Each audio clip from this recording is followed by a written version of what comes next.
उसे कुछ समझ नहीं आ रहा था कि अभी उसके साथ हुआ क्या। रेयांश चित्रा को ले जाकर सिया के पास छोड़ देता है और खुद अनमय के साथ जाकर खड़ा हो जाता है। अनमय रेयांश से, ब्रो सही जा रहे हो, अपने ही फैमिली मेंबर्स के सामने एक रोमांटिक डांस किया तूने।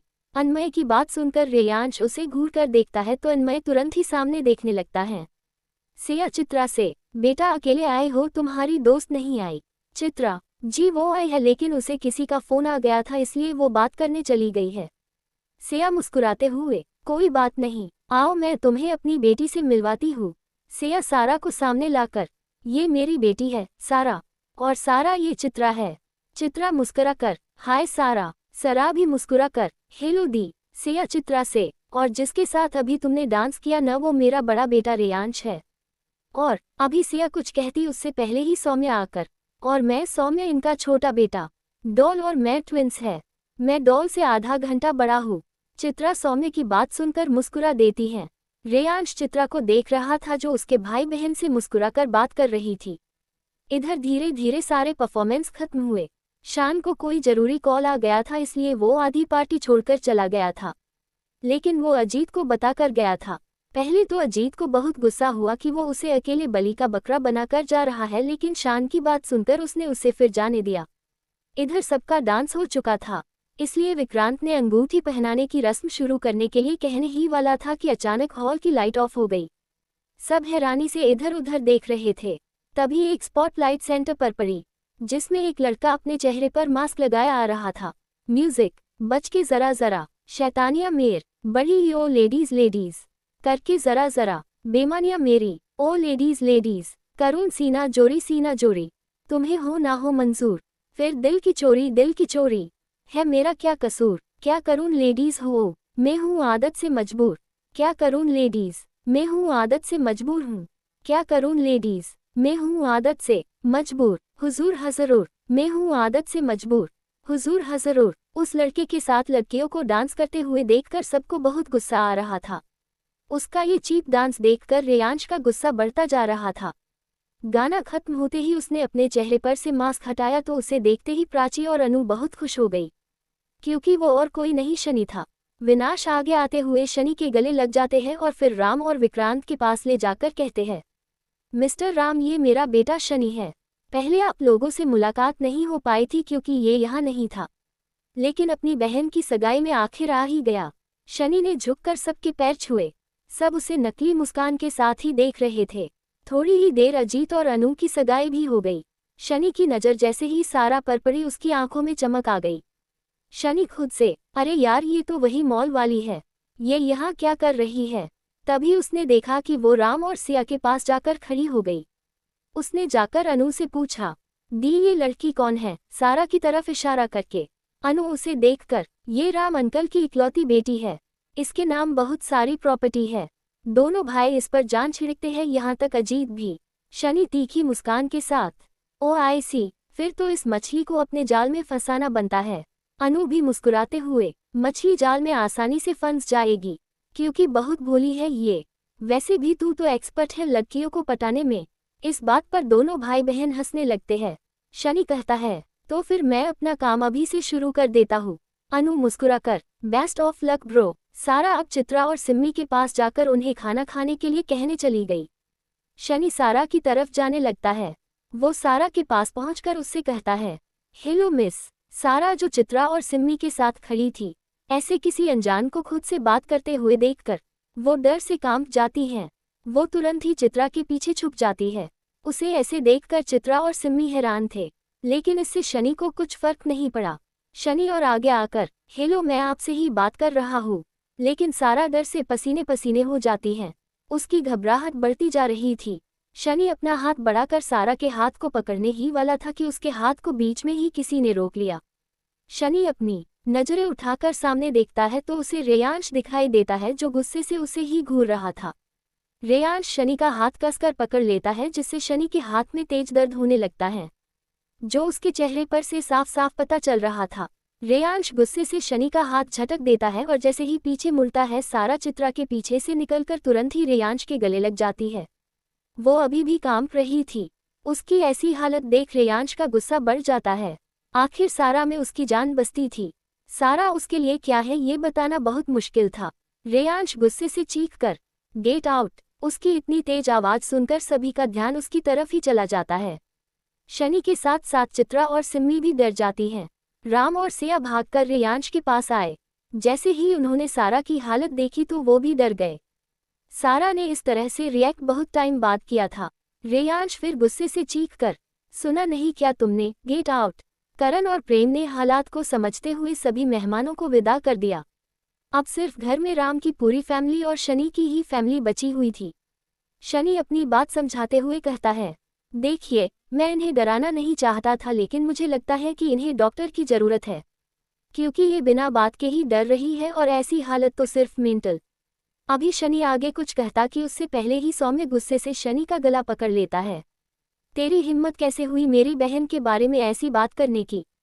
तुझे क्या वो पागल नजर आ रही थी?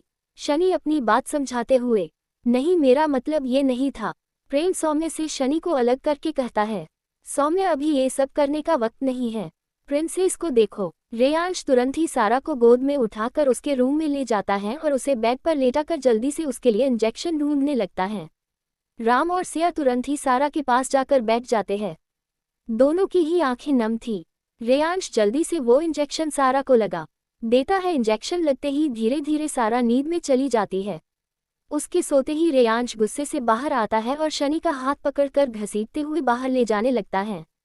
विनाश आगे आकर रेयांश का हाथ पकड़कर रोक लेते हैं और कहते हैं, रेयांश देखो, इसमें शनि की कोई गलती नहीं है, गलती तुम्हारी बहन की है।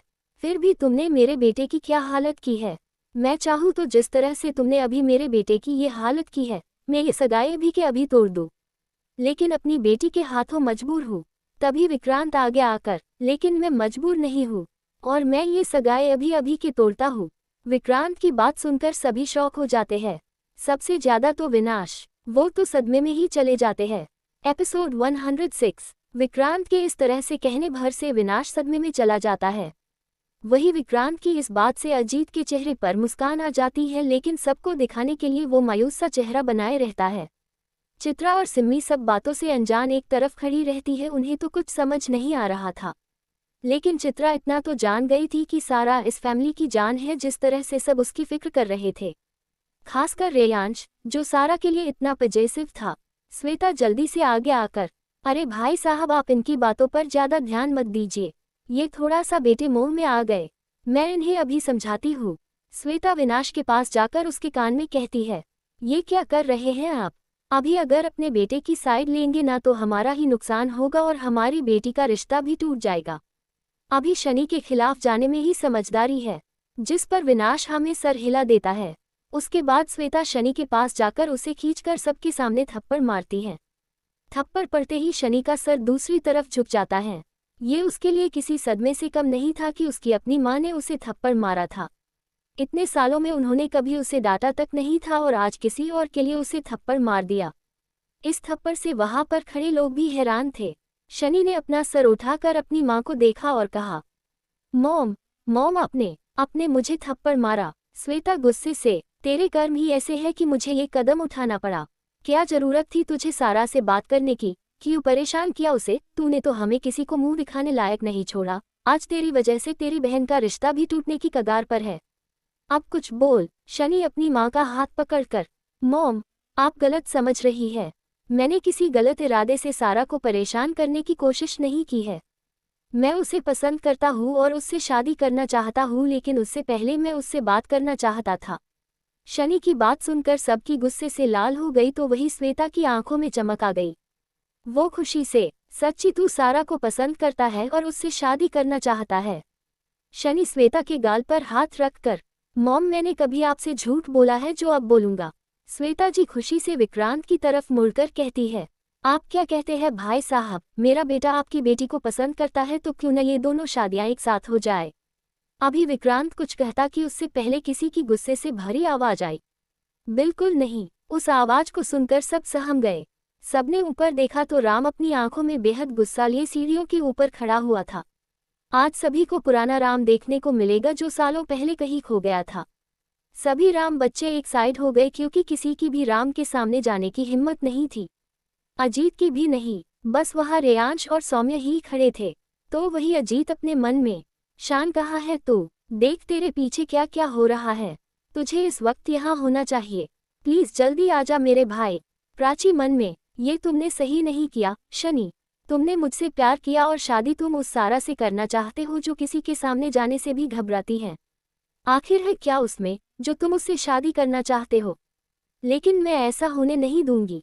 चित्रा और सिम्मी भी एक तरफ सिमट कर खड़ी थी। वो राम के गुस्से को देखकर बहुत ज्यादा डर गई थी। राम चलकर श्वेता के सामने खड़ा हो जाता है और कहता है, आपके बेटे की इतनी औकात नहीं है कि राम रघुवंशी की प्रिंसेस के साथ शादी कर सके। राम की बात सुनकर शनि और श्वेता दोनों को गुस्सा आ जाता है, लेकिन वो मामला शांति से सुलझाना चाहते थे क्योंकि वो अपने हाथों से करोड़ों की प्रॉपर्टी नहीं जाना देना चाहते थे। श्वेता राम से, देखिए भाई साहब, जब मेरा बेटा आपकी बेटी को पसंद करता है तो शादी करने में क्या बुराई है? वैसे ही मेरी बेटी की शादी अजीत के साथ हो ही रही है। तो राम उनकी बात बीच में ही काट कर, मैं अपनी प्रिंसेस की शादी कभी भी आपके बेटे से नहीं करूंगा, क्योंकि वो मुझे अपनी प्रिंसेस के लायक नहीं लगता। जिस लड़के को देखने भर से मेरी बेटी की ये हालत हो गई, वो उसके साथ पूरी जिंदगी कैसे बिताएगी? मुझे कोई फर्क नहीं पड़ता कि मेरी बेटी की शादी हो या ना हो, मैं उसे जिंदगी भर अपने घर में रख सकता हूँ। श्वेता राम पर तंज कसे हुए, अच्छा तो आप अपनी बेटी को पूरी जिंदगी घर पर बैठा रखेंगे? चलिए मान लिया, जब तक आप अपनी बेटी के साथ हैं तब तक वो रह सकती है आपके साथ, लेकिन जब आपके बेटों की भी शादी होगी, उनकी बिटियां आएंगी, तो क्या तब भी आपकी बेटी को वो लोग इतने प्यार से रखेंगे? ये जो आपके बेटे हैं आज अपनी बहन के लिए लड़ रहे हैं और कल वही इनकी जान से प्यारी बहन इनकी आंखों का कांटा होगी जो इन्हें चुभेगी, तब क्या करेंगे आप? श्वेता की बात सुनकर वहां पर खड़े सभी लोगों को बहुत गुस्सा आ रहा था। अब तो राम का गुस्सा सातवें आसमान पर चढ़ चुका था। राम कुछ कहता उससे पहले ही रेयांश और सौम्य एक साथ आगे आकर, अगर आपको इतनी ही फिक्र है हमारी बहन की तो हम आपको बता देते हैं कि हम पूरी जिंदगी अपनी बहन का ख्याल रख सकते हैं। उसके लिए हमें किसी को जताने की जरूरत नहीं है। और रही बात हमारी शादी की, तो रेयांश और सौम्य एक दूसरे का हाथ पकड़कर पहले एक दूसरे को देखते हैं, फिर राम को देखकर, हम कभी भी शादी ही नहीं करेंगे। उनकी बात सुनकर सभी हैरान हो जाते हैं या कहे कि शौक हो जाते हैं। श्वेता और विनाश भी हैरानी से एक दूसरे को देख रहे थे। अनु गुस्से से शनि को देख रही थी क्योंकि आज उसके अपने भाई की वजह से उसकी शादी खतरे में थी। राम को आज अपने दोनों बेटों पर गर्व हो रहा था कि वो अपनी बहन से इतना प्यार करते थे कि उसके लिए कुछ भी कर जाए।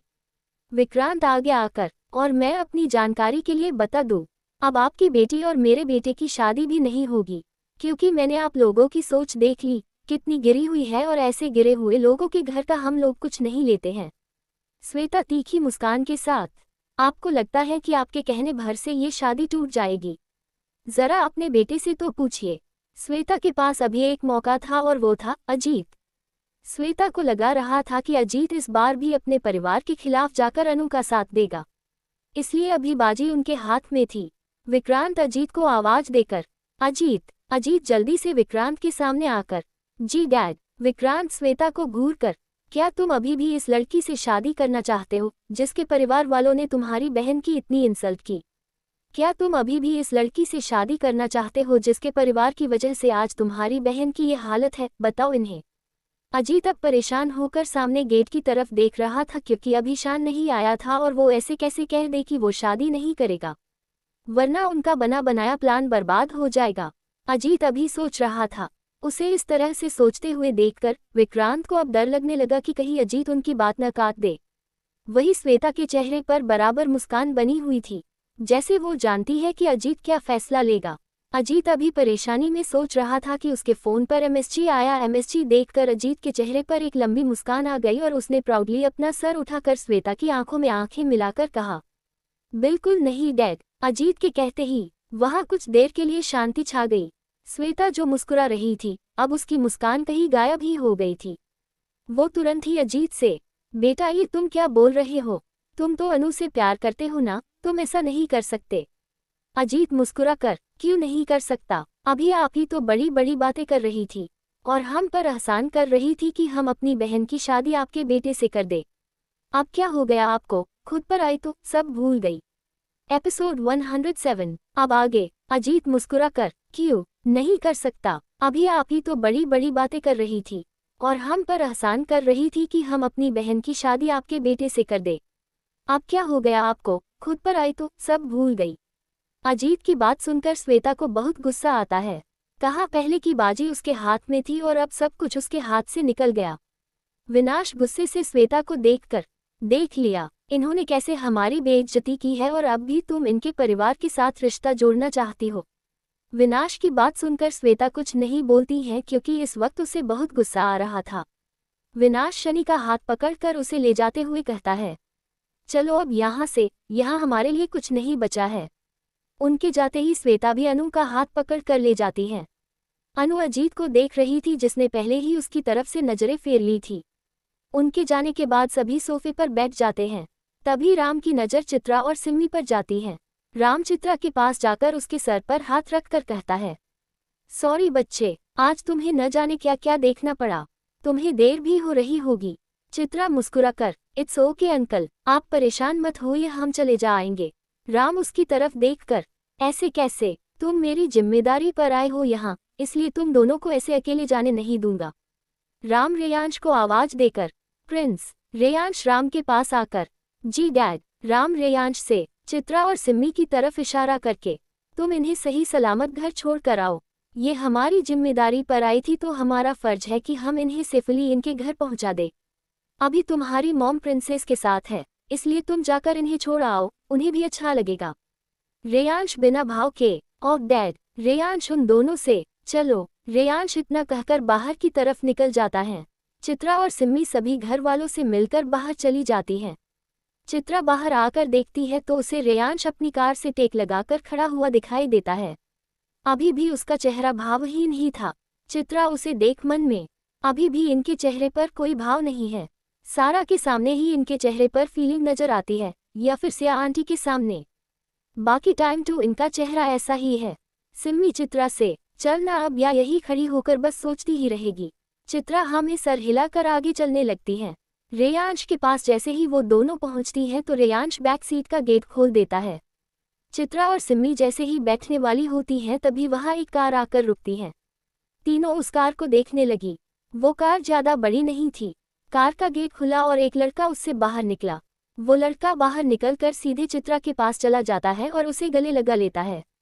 चित्रा उसे देख बहुत हैरान थी, तो वही उसे देखकर सिम्मी का चेहरा गुस्सा से लाल हुआ जा रहा था। वो उसे बिल्कुल भी पसंद नहीं करती थी। उसका बस चले तो वो अभी इसी वक्त इस लड़के से चित्रा को दूर कर दे। वही रेयांश अपनी ठंडी आंखों से दोनों को घूरने लगता है। लड़का चित्रा से अलग होकर, बेबी कैसी हो तुम, देखो मैं तुम्हें लेने आया हूँ। जब मुझे पता चला कि तुम यहाँ आए हो तो मैं तुरंत ही तुम्हें लेने आ गया। चित्रा अभी भी उसे देखकर हैरान थी। उसे समझ ही नहीं आ रहा था कि वो क्या कहे और क्या न कहे। चित्रा ने बहुत मुश्किल से अपने होंठ खोलकर कुछ शब्द कहे। आप, या, यहाँ का, कैसे, अमान। अमान हंसते हुए, बेबी तुम जहाँ मैं वहाँ। तुम्हारे घर तुम मुझसे मिलने गया था तो पता चला कि तुम यहाँ आए हो, तो तुम्हें लेने आ गया। अमान की बात सुनकर चित्रा ने बड़ी मुश्किल से पीछे मुड़कर रेयांश को देखा, जिसके चेहरे पर अभी भी कोई भाव नहीं थे। उसके चेहरे से पता लगाना आसान नहीं था कि उसके मन में क्या चल रहा है। अमान ने भी चित्रा की नज़रों का पीछा किया तो अपने सामने रेयांश को देखकर वो बहुत हैरान था। वो उम्मीद तो करके आया था कि आज रघुवंशी फैमिली के किसी न किसी मेंबर से मिलकर तो जाएगा, लेकिन खुद रेयांश रघुवंशी उसके सामने होगा, इसकी तो उसने कल्पना नहीं की थी। अमान जल्दी से चित्रा को साइड करके रेयांश के सामने जाकर कहता है, सर, आप रेयांश राम रघुवंशी हैं ना? मुझे तो यकीन नहीं हो रहा है कि आप मेरे सामने हैं। मैं स्पेशली आपसे ही मिलने यहाँ आया हूँ। फिर वो जल्दी से अपने हाथ साफ करके रेयांश की तरफ बढ़ाता है उससे मिलाने के लिए। रेयांश उसे देखकर कुछ रिएक्ट ही नहीं करता है। वो अपने दोनों हाथ अपनी पॉकेट में डालकर खड़ा हो जाता है, जैसे कह रहा हो, मैं तुमसे हाथ मिलाने में इंटरेस्टेड नहीं हूँ। रेयांश के हाथ न मिलाने पर अमान नकली मुस्कान के साथ, कोई बात नहीं, आप जैसे बड़े लोग कहाँ हम जैसों से हाथ मिलाएंगे। वैसे मैं आपको बता दूं, मैं चित्रा के मंगेतर अमान रॉय। रेयांश बस सर हिला देता है। अमान को लगा कि अब रेयांश उसकी बात पर रिस्पॉन्स देगा तो उसने जल्दी से आगे कहा, सिर्फ मेरी कंपनी के कुछ प्रोजेक्ट आपकी कंपनी में पेंडिंग पड़े हुए। अभी वो आगे कुछ कह पाता उससे पहले ही रेयांश ने कहा, मैं ऑफिस का काम से रिलेटेड बातें ऑफिस में ही करना पसंद करता हूँ। रेयांश की बात सुनकर एक बार फिर अमान को बुरा लग जाता है। वही सिम्मी चित्रा के कान में देख कैसे गिरगिट की तरह रंग बदल रहा है, सिर्फ अपना काम करवाना के लिए कितना ड्रामा कर रहा है। चित्रा कुछ नहीं कहती है, बस रेयांश को ही देखे जा रही थी या उसे समझने की कोशिश कर रही थी। अमान, ओक सर अब हम चलते हैं, आप जरूर आएगा हमारी शादी में, जो 2 दिन बाद है। उसके बाद अमान चित्रा और सिम्मी को बैक सीट पर बैठा देता है और खुद ड्राइविंग सीट पर बैठकर आगे बढ़ा देता है। चित्रा कार में बैठे हुए एक बार अपना सर बाहर निकाल कर रेयांश को देखती है। रेयांश भी बस उसे ही देखे जा रहा था। रेयांश के चेहरे पर कोई भाव तो नहीं थी, लेकिन दोनों हाथों की मुठ्ठियां कसी हुई थी। अमान के जाते ही रेयांश ने अपने हाथ बाहर निकाल लिए थे। फिर वो अपना सर झटक कर घर के अंदर वापस चला जाता है। इधर घर में सभी परेशान बैठे हुए थे, क्योंकि अभी सारा को होश नहीं आया था। थोड़ी देर में सिया भी नीचे आ गई। सभी सिया को देखते ही खड़े हो गए। राम सिया के पास जाकर, जान प्रिंसेस कैसी है? सिया उदासी के साथ, अभी होश नहीं आया है। मैंने डॉक्टर से बात की तो उन्होंने कहा कि ये पैनिक अटैक है और हमें उसे ज़्यादा से ज़्यादा रेस्ट करने देना चाहिए। हमें अब उसके खुद से उठने का इंतजार करना होगा। सभी फिर से एक बार उदास होकर अपनी जगह पर बैठ गए। अजीत बार बार शान को कॉल किए जा रहा था, लेकिन शान उसकी कॉल का कोई रिस्पॉन्स नहीं दे रहा था। सौम्य इधर उधर हॉल में चक्कर लगा रहा था। तभी रेयांश अंदर आया। उसे अंदर आते हुए देखकर सौम्य ने कहा, भाई आप। उसकी आवाज़ से सभी का ध्यान रेयांश की तरफ चला गया। सभी उसे अपनी आंखों में सवाल लिए देखने लगे तो रेयांश ने कहा, वो उसका मंगेतर आ गया था, उसे लेने तो मैं वापस आ गया। उसकी बात सुनकर किसी ने कुछ नहीं कहा, क्योंकि सब वैसे ही सारा की वजह से परेशान थे। प्राची वहां बैठे बैठे बोर हुए जा रही थी। तभी उसने निया को देखा जो झपकी ले रही थी, लेकिन वहां से हिली नहीं। प्राची को इन सब में वैसे भी कोई इंटरेस्ट नहीं था। उसने अपनी माँ से कहा, मॉम देखिए ना, सभी बच्चे ऐसे ही बैठे हुए हैं। निया को भी नींद आ रही है और आरव को भी कल स्कूल जाना है, तो मैं सभी को लेकर जाओ। पूजा प्राची को देखकर, बिल्कुल सही सोचा मेरा बच्चे ने, तू ले जा इन्हें, खुद भी आराम कर लेना औक, परेशान मत होना, हम सब है यहाँ। प्राची वहां से उठकर सभी को अपने साथ ले गई। प्राची जाते हुए मन में, मॉम मुझे परेशान होने की कोई ज़रूरत नहीं है, क्योंकि मुझे उसकी कोई फिक्र ही नहीं है। इधर सारा के रूम में कोई बालकनी से उसके रूम में आता है और उसके बेड पर बैठकर सारा को प्यार से देखने लगता है। उसकी आंखों से बहते हुए आंसू इस बात का सबूत थे कि सारा उसके लिए क्या मायने रखती है। शान अपने आंसू साफ करके सारा के माथे को चूम लेता है और कहता है, बेबी गर्ल, जब तुम्हें मेरी ज़रूरत थी तो मैं तुम्हारे पास नहीं था। इसका गिल्ट मुझे हमेशा रहेगा, लेकिन जिसकी वजह से आज जो तुम्हारी ये हालत है ना, उसे तो मैं छोड़ूंगा नहीं। उनका पूरा इंतजाम करके आया हूँ। बहुत जल्द उन्हें पता चलेगा कि मैं क्या चीज़ हूँ, और तुम्हें इस डर से बाहर भी लाऊंगा। देखना तुम फिर से वैसे ही हंसने मुस्कुराने लगोगी। इधर सब नीचे बैठे इंतजार कर रहे थे तो वही शान सारा के पास बैठकर उसे निहारे जा रहा था, जैसे वो आज के बाद उसे देख ही नहीं पाएगा। फिर जब आधी रात हो गई तो उसने अपनी घड़ी में टाइम देखा और फिर तुरंत ही वहां से उठकर टेरेस पर चला गया। आखिर क्या वजह से सारा के पैनिक अटैक आने की? आखिर शान सारा को कैसे इन सब से बाहर निकलेगा? एपिसोड 108 अब आगे। इधर सब नीचे बैठे इंतजार कर रहे थे तो वही शान सारा के पास बैठकर उसे निहारे जा रहा था, जैसे वो आज के बाद उसे देख ही नहीं पाएगा। फिर जब आधी रात हो गई तो उसने अपनी घड़ी में टाइम देखा और फिर तुरंत ही वहां से उठकर टेरेस पर चला गया। थोड़ी देर बाद सारा को होश आने लगा। उसने धीरे धीरे अपनी आंखें खोली। उसने अपने चारों तरफ देखा तो उसे एहसास हुआ कि वो खुद के रूम में है। सारा सोचने लगी कि कैसे नीचे पार्टी में उसके साथ क्या हुआ था। वो अभी रिएक्ट ही करने वाली थी कि उसके कानों में गिटार की आवाज़ पड़ी। सारा जो सोच रही थी वो उस सोच से बाहर आ गई और उस आवाज़ को सुनने लगी। वो खुद को रोक नहीं पाए और बेड से उतरकर उस आवाज़ का पीछा करने लगी। उस आवाज़ को सुनकर सारा के दिल में हलचल होने लगी थी, जिससे वो खुद को रोक नहीं पाए। इधर हॉल में सभी ने जब गिटार की आवाज़ सुनी तो हैरान हो गए। सौम्य ने कहा, ये इतनी रात को गिटार कौन बजा रहा है? राम ने खड़े होकर कहा, हमें चलकर देखना चाहिए। सभी उस आवाज़ के पीछे जाने लगता है।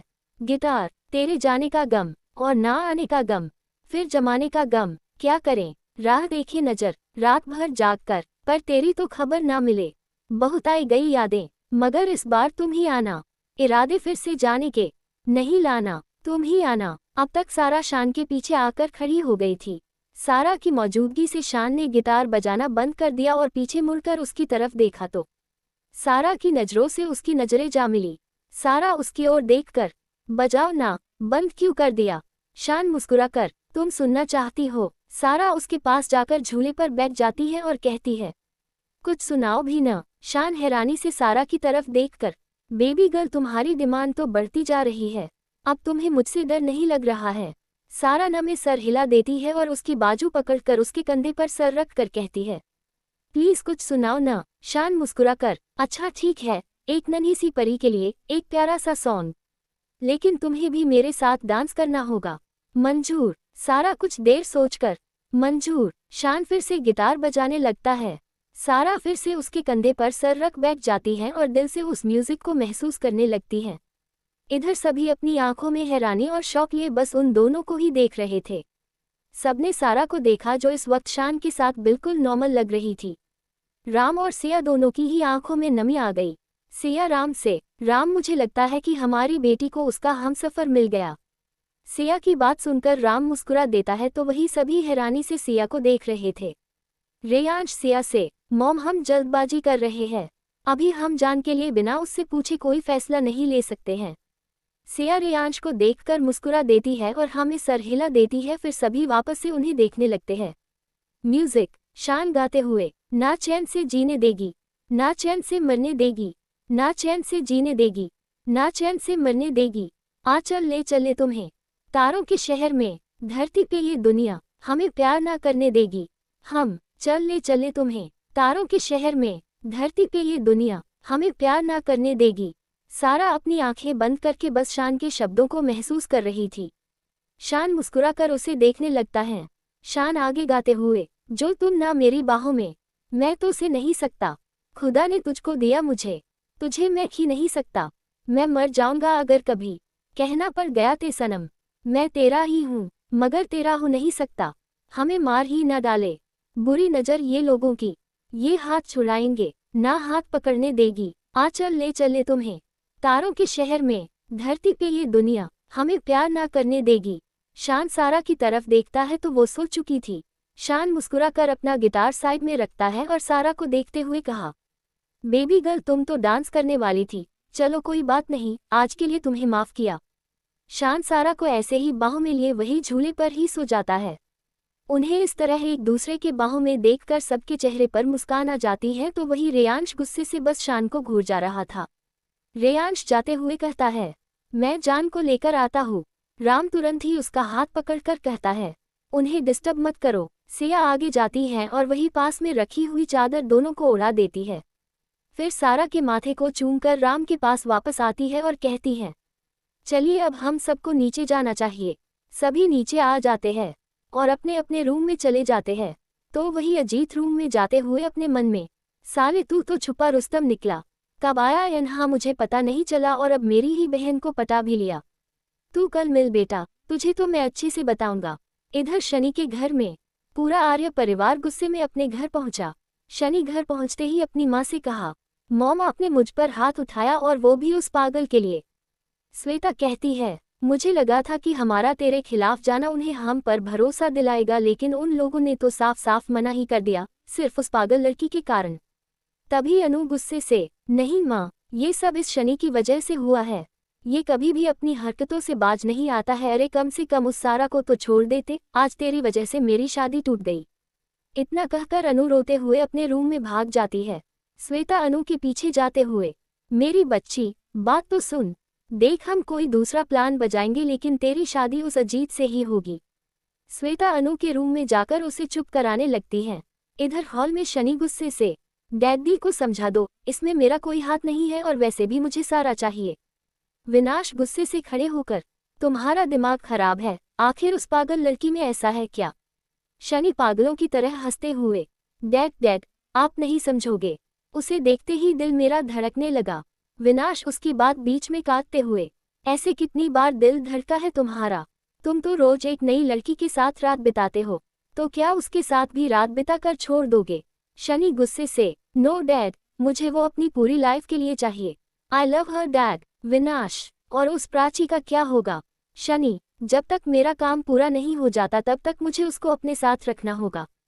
एक बार बस मेरा काम हो जाए फिर उस प्राची को भी अपनी लाइफ से बाहर कर दूंगा। फिर मैं और मेरी सारा ही होंगे।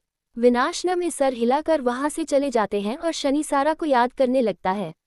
एपिसोड 109। अगला दिन सुबह के 6 बज रहे थे। ठंडी ठंडी हवाएं चल रही थी। सारा शान के बहुत करीब होकर सो रही थी। जितनी तेज हवाएं चल रही थी उसी तरह सारा भी शान की बाहों में सिमटी जा रही थी। उसकी हलचल की वजह से शान की नींद खुल गई।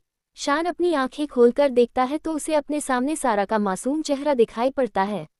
शान सारा को देख मुस्कुराने लगता है और उसे देखने लगता है। सारा को देखते देखते पता नहीं कितना समय हो गया, लेकिन इतने वक्त के बीच शान ने एक बार भी अपनी पलकें नहीं झपकाई। तभी सारा कसमसाते हुए उठने लगी। सारा को उठते हुए देखकर शान जल्दी से अपनी आंखें बंद कर लेता है। सारा धीरे धीरे अपनी आंखें खोलती है तो उसे अपने सामने शान का चेहरा दिखाई देता है। शान को देखते ही सारा की आंखें बड़ी बड़ी हो जाती है। वो डर से घबराने लगी। सारा ने 2-3 बार अपनी पलकें झपकाई तो उसने देखा कि शान अभी सो रहा था। उसने चैन की सांस ली और इधर उधर देखने लगी। सारा ने ध्यान से देखा तो उसे पता चला कि वो छत में है। सारा खुद से मैं यहाँ कैसे आई, फिर वापस से शान को देखने लगती है। शान को देखते देखते ही सारा के चेहरे पर मुस्कान आ जाती है जो सारा को भी नहीं पता चली। सारा मन में ये कितने मासूम दिख रहे हैं, लेकिन अगर ये जाग गए तो इन्हें फिर से मुझे परेशान करने का मौका मिल जाएगा। सारा धीरे से चादर हटाती है और शान से अलग होकर जल्दी से नीचे भाग जाती है। उसके जाते ही शान मुस्कुराते हुए अपनी आंखें खोली। शान खुले आसमान को देखते हुए, बहुत जल्द तुम मेरे इश्क के रंग में रंगने वाली हो मेरी बेबी गर्ल। आज तो तुम सिर्फ मेरी बाहों में सोई ही, देखना एक दिन तुम्हारी सुबह और रात सिर्फ मेरी बाहों में होगी। इतना कहकर शान भी उस चादर को साइड में रखकर नीचे अपने रूम में चला जाता है। इधर घर में सभी डाइनिंग टेबल पर नाश्ता करने के लिए बैठे थे, लेकिन कर कोई नहीं रहा था क्योंकि सारा अभी तक नहीं आई थी। जब रेयांश से बर्दाश्त नहीं हुआ तो उसने कहा, डैड मैं जा रहा हूँ जान को लेने, अब मुझसे और वेट नहीं हो रहा है। अगर उस शान ने कुछ किया होगा न मेरी जान के साथ तो उसे मैं छोड़ूंगा नहीं। राम रेयांश से ये कैसे बातें कर रहे हो तुम? देखा नहीं कल तुमने, सारा बिल्कुल नॉर्मल की तरह बिहेव कर रही थी और मुझे शान कोई गलत लड़का नहीं लगा जो मेरी बेटी के साथ खेल रहा हो। मैंने उसकी आंखों में सच्चाई देखी है जो साफ साफ बता रही है कि वो सारा से कितना प्यार करता है, लेकिन वो शायद अभी ये किसी को बताना नहीं चाहता है। तुमने देखा नहीं कैसे वो साई की तरह उसके साथ रहता है? रेयांश गुस्से से, डैड आप उसकी कुछ ज्यादा ही तरफदारी कर रहे हैं। आखिर है तो वो भी उन्हीं के परिवार का। आपने देखा न कल किस तरह उन लोगों ने यहाँ तमाशा किया। और तो और शादी भी नहीं होगी। पूजा गहरी सांस लेकर, हाँ ये बात तो है, अब सब जगह शादी के कार्ड बन गए हैं, सबको इनवाइट कर दिया गया है। अब अगर शादी टूटने की खबर बाहर बाहर जाएगी तो कितनी बदनामी होगी। विक्रांत कहता है, मुझे कोई फर्क नहीं पड़ता कि लोग हमारे बारे में क्या सोचेंगे, मुझे बस अपने बच्चे की खुशी से मतलब है। तभी एक आवाज आती है, अगर सच में आप अजीत की खुशी चाहते हैं तो उसकी उस लड़की से उसकी शादी करवाए जिससे वो प्यार करता है। उस आवाज को सुनकर सभी चौंक कर पीछे देखते हैं जहां शान और अजीत खड़े हुए थे। जहां शान पूरे कॉन्फिडेंट के साथ खड़ा हुआ था तो वही अजीत सर झुकाकर, जैसे उससे बहुत बड़ी गलती हुई हो। सिया हैरान होकर, शान तुम्हारे कहने का क्या मतलब है? हम तो उसी लड़की से उसकी शादी करवा रहे थे जिससे अजीत प्यार करता है। शान तुरंत ही, नहीं अनु वो लड़की नहीं है। सभी शान की बात सुनकर हैरान थे, सभी अपनी आंखों में सवाल लिए दोनों को देख रहे थे। तो वही ऊपर सीढ़ियों पर सारा खड़ी होकर हैरानी से अजीत को देख रही थी। शान अजीत की तरफ देखकर, अब तू सच बताएगा या मैं बताऊं? अजीत डरते हुए सबको देखता है जो उसे ही देख रहे थे। अजीत कहना शुरू करता है, वो मैं, बस। शान अजीत को घूर कर, तू बोल रहा है कि नहीं? नहीं तो मैं अपने तरीके से सब बताऊं। अजीत गहरी सांस लेकर, अच्छा रुक बताता हूँ। अजीत सिया और मानवी के पास जाकर घुटने टेककर बैठ जाता है और दोनों का हाथ पकड़ कर कहता है, I am sorry disappointed mom और मासी माँ। वो मैं किसी और से प्यार करता हूँ, लेकिन हमारी किसी वजह से लड़ाई हो गई थी और उसी का फायदा उठाकर अनु ने मुझे प्रपोज कर दिया। मैंने भी गुस्से में हाँ कर दिया, लेकिन बाद में मुझे पता चला कि मुझसे कितनी बड़ी गलती हो गई, लेकिन तब तक बहुत देर हो चुकी थी। अनु ने पता नहीं किरण से क्या कहा कि वो इंडिया ही छोड़कर चली गई। किरण के जाने के बाद अनु ने मुझ पर शादी का दबाव बनाना शुरू कर दिया। मैं उसे मना ही करने वाला था कि शान ने मुझे रोक लिया। अजीत की बात सुनकर अब सभी शान को देखने लगे तो वही सारा भी अपनी बेचैन नजरों से शान को देखने लगी। उसने अपना हाथ अपने दिल पर रख कर कहा, नहीं, वो कुछ गलत नहीं कर सकते हैं। शान ने अजीत के कंधे पर हाथ रख कर कहा, अब मुझे बताने दे। शान ने कहा, मॉम डैड के जाने के बाद अनु और उसकी फैमिली ने मुझसे मेरा सब कुछ छीन लिया था। अपने दम पर मैंने अपनी पढ़ाई पूरी और खुद का बिजनेस शुरू किया। एक दिन मुझे वकील अंकल का कॉल आया कि चाचा जी उनसे गलत तरीके से मेरी प्रॉपर्टी अपने नाम की है, लेकिन उनके पास जो पेपर्स थे वो नकली थे। मुझे कुछ वक्त चाहिए था जिससे मैं उन्हें बिजी रखकर अपना सब कुछ उन लोगों से वापस ले सकूं। इसलिए मैंने अजीत से शादी का ड्रामा करने को कहा, जिससे वो लोग शादी में बिजी हो गए और मैंने अपनी पावर से सब कुछ अपने नाम कर लिया। ये सब कल ही हुआ था, इसलिए मैंने अजीत को एमएसजी करके कह दिया था कि अब वो ये शादी तोड़ सकता है। शान के चुप होते ही सब उन्हें देखने लगे। विक्रांत ने गहरी सांस लेकर कहा, चलो अब जो हो गया सो गया। तुम दोनों ने कोई गलत काम नहीं किया, बस मुझे इस बात का बुरा लगा कि अगर तुम हमें बताते तो हम तुम्हारी हेल्प कर सकते थे। शान ने आगे बढ़कर विक्रांत का हाथ पकड़ कर कहा, अंकल हम बताना तो चाहते थे, लेकिन जितने लोगों को ये बात पता होती उतने ही काम चांसेस थे काम पूरा करने के, क्योंकि उन लोगों ने किसी से कहकर ये सब करवाया था जो बहुत पावरफुल लोग थे। लेकिन अब उनसे ज़्यादा मैं पावरफुल हूँ, इसलिए अब परेशानी की कोई बात नहीं। सिया ने खड़े होकर कहा, लेकिन क्या अब किरण वापस नहीं आ सकती? क्या अब वो ये शादी नहीं करेगी? क्या उसे अजीत से प्यार नहीं है? तो अब अजीत की शादी नहीं होगी? शान आगे बढ़कर कहता है, बिल्कुल होगी, और मैंने लड़की भी ढूंढ ली शान के लिए। सब हैरानी से शान को देखने लगे। सबसे ज़्यादा हैरान तो अजीत था, क्योंकि उसे इस बारे में कुछ पता ही नहीं था। शान अजीत को फुल इग्नोर करके कहता है, आप सब रुकिए, मैं उसे अभी बुलाता हूँ। अब अजीत का तो हाल ही बुरा था, उसने खुद से कहा, अब ये कौन सा बम फोड़ने वाला है? इसका कुछ पता नहीं चलता कि कब क्या कर दे। शान ने किसी को कॉल किया, हाँ तुम आ जाओ, इतना कहकर उसने कॉल कट कर दिया। सभी की नज़रें दरवाजे पर टिक गई। कुछ मिनट के बाद ही एक लड़की जिसने अनारकली सूट पहना हुआ था, वो अंदर आ रही थी। सभी उसे देख रहे थे। उसे कोई नहीं पहचान पाया, लेकिन अजीत तो उसे देखते ही अपनी जगह पर फ्रीज हो गया। उसे ऐसा लगा कि सब कुछ उसके पास रुक सा गया है। उसकी आंखें बड़ी बड़ी हो गई। वो लड़की आगे चलकर आए और सीधे अजीत के सामने खड़ी हो गई। उसने मुस्कुराकर कहा, दोबारा मिलकर खुशी हुई मई लव। सब उन दोनों को ही देख रहे थे। अजीत से तो कुछ बोला ही नहीं जा रहा था। उसने अपना सर भी झुका लिया। राम शान से, शान ये कौन है? शान मुस्कुराकर, ये किरण है। सभी अब और ज्यादा शॉक हो गए। रेयांश ने आगे आकर कहा, लेकिन तुमने तो कहा था कि ये उसे छोड़कर जा चुकी है। शान ने रेयांश को देखकर मुंह बनाया। शान मन में, इसे मेरे हर काम में टांग अड़ाना होता है। अब तो मुझे लग रहा है कि जब मेरी बेबी गर्ल से शादी होगी तो ये कहीं मुझे सुहागरात में भी आकर न सुनाने लगे। बड़ी टेढ़ी खीर है ये, शान बाबू, इससे बचकर रहना तुम। शान ने आगे कहा, वो मैंने इसे सब समझा दिया कि अजीत ने मेरे कहने पर ही ये सब किया, और किरण अजीत से प्यार भी करती थी तो तुरंत ही वापस आ गई। करण ने आगे आकर कहा, चलो अब सब ठीक है, तो जिस दिन शादी होनी थी अब उसी दिन इन दोनों की शादी होगी। फिर सब नाश्ता करके अपने अपने काम पर चले गए।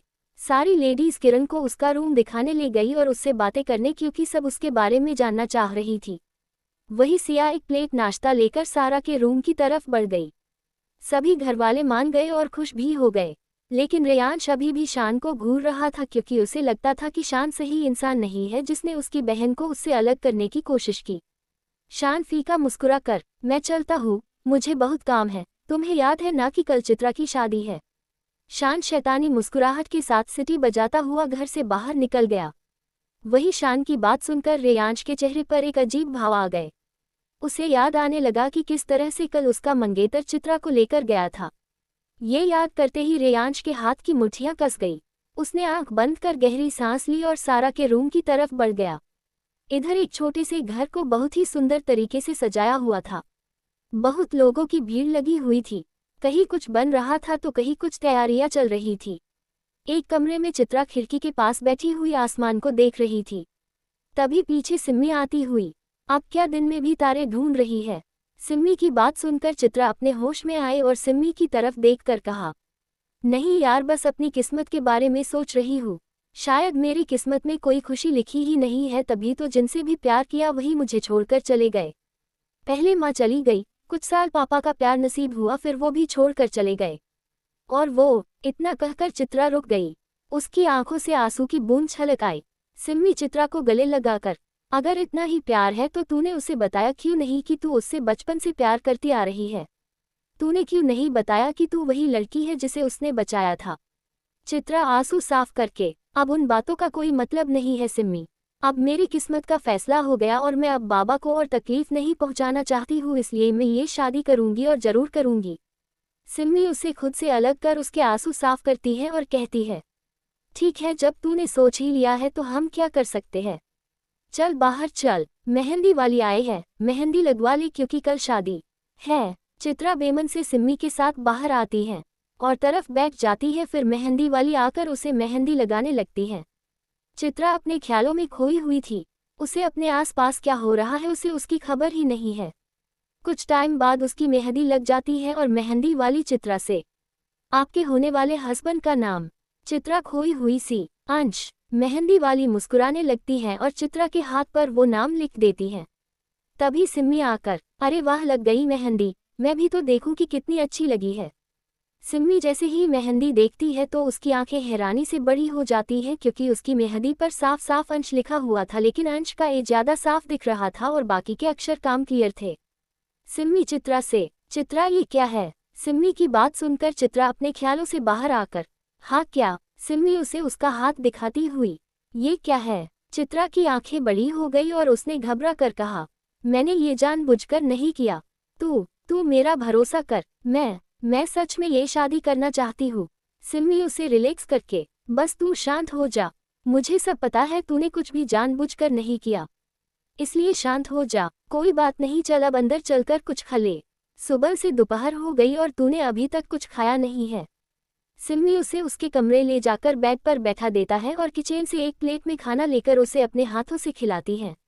एपिसोड 110। सिया सारा को नाश्ता करा रही थी और सौम्य चुपचाप उसके पास बैठा हुआ था। तभी रेयांश भी रूम में आता है और उन तीनों के पास जाकर बैठ जाता है। सारा जब नाश्ता कर लेती है तो सभी को देखकर कहती है, आप सब एक साथ, यहाँ कुछ काम था। सभी उसे देख फिर एक दूसरे को देखते हैं। उन्हें समझते देर नहीं लगी कि सारा को फिर से कुछ याद नहीं है। रेयांश मुस्कुरा कर, क्यों, क्या हम तेरे पास नहीं बैठ सकते? सारा रेयांश का हाथ पकड़कर, बिल्कुल भाई, आप सब मेरे पास बैठ सकते हो, लेकिन मैं घर पर रहकर बोर हो गई हूँ, अब मुझे बाहर जाना है। उसके बाहर जाने की बात सुनकर तीनों फिर एक दूसरे को देखने लगते हैं, क्योंकि उसे बाहर जाने की परमिशन सिर्फ राम ही दे सकता था और इस वक्त वो घर पर नहीं था। रेयांश मुस्कुरा कर, चल तुझे आज अपना ऑफिस दिखाते हैं। सारा ये उछलते हुए रेयांश के गले लग जाती है और फिर तैयार होने भाग जाती है। सिया उसके कपड़े निकालते हुए और रेयांश से कहती है, प्रिंस, एक बार अपने डैड से जरूर सिया को मिलवा देना, वरना तुम जानते हो ना उनका गुस्सा। रेयांश हाँ में सर हिला देता है और सौम्य की तरफ मुड़कर कहता है, तुम अपना और जान का कॉलेज में एडमिशन कब करवा रहे हो? सौम्य, बस ब्रो, आज ही जा रहा हूँ कार्तिक के साथ, डॉल के सारे डॉक्यूमेंट्स भी रख लिए हैं। रेयांश और सौम्य फिर नीचे चले जाते हैं। सौम्य तुरंत ही कॉलेज के लिए निकल जाता है। थोड़ी देर में सिया सारा को लेकर आती है। सारा ने इस वक्त जीन्स और क्रॉप टॉप पहना हुआ था, जिसमें वो बेहद सुंदर और क्यूट दिख रही थी। सारा रेयांश राम के ऑफिस के लिए निकल जाते हैं। इधर सिया उनके जाते ही किरण के रूम में चली जाती है, जहां सभी बाकी की लेडीज थी।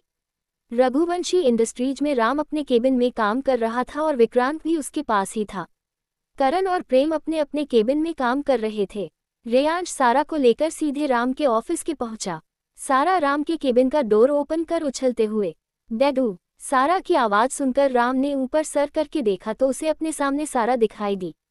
राम खड़े होकर उसे अपने पास आने का इशारा करता है तो सारा भागकर राम के गले लग जाती है। राम सारा के माथे को चूमकर, आज हमारी प्रिंसेस का यहाँ आना कैसे हुआ? सारा राम से अलग होकर, आज मेरा बहुत घूमने का मन था इसलिए भाई के साथ आ गई। राम सारा के सर पर हाथ रखकर, ये आपने बिल्कुल सही किया, चलिए हम आपको ऑफिस दिखाते हैं। सारा राम को रोककर, नहीं डैडू, हम खुद ऑफिस देखेंगे। राम परेशान होकर, लेकिन प्रिंसेस आप अकेले। सारा फिर से राम को रोककर, डैडू अभी आप सब यही तो है और मैं सिर्फ ऑफिस में ही रहूंगी। प्लीज न जाने दो। राम सारा की बात मानकर, ठीक है हम आपको जाने देते हैं, लेकिन अगर कोई भी प्रॉब्लम हुई तो आप तुरंत कॉल करूंगी। सारा राम सैल्यूट करती हुई। Okay sir. सारा के इस तरह से बोलने पर दोनों हंस देते हैं। तभी विक्रांत नकली खांसी करते हुए, ओहू ओहू, कोई हमारी तरफ भी देख लो।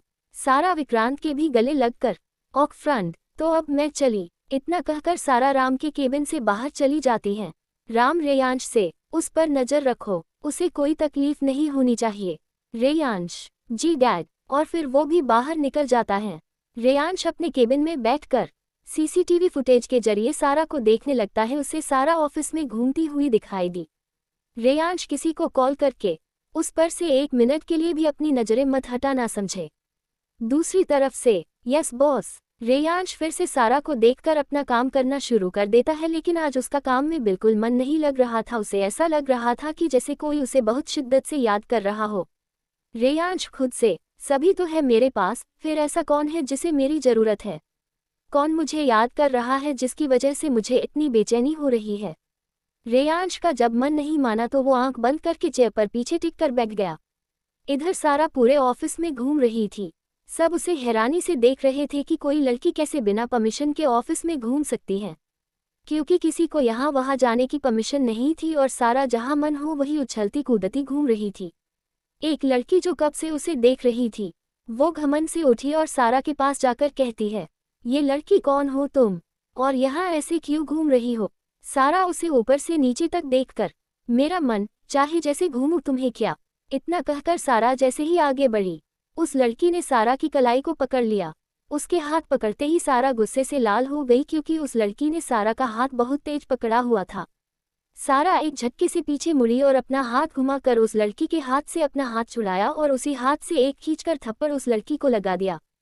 थप्पड़ की आवाज इतनी तेज थी कि वहां पर सभी को सुनाई दे गया और वो लड़की सीधा जमीन पर आकर गिरी। उसने अपने गाल पर हाथ रखकर सारा को देखा तो सारा गुस्से से लाल खड़ी हुई थी।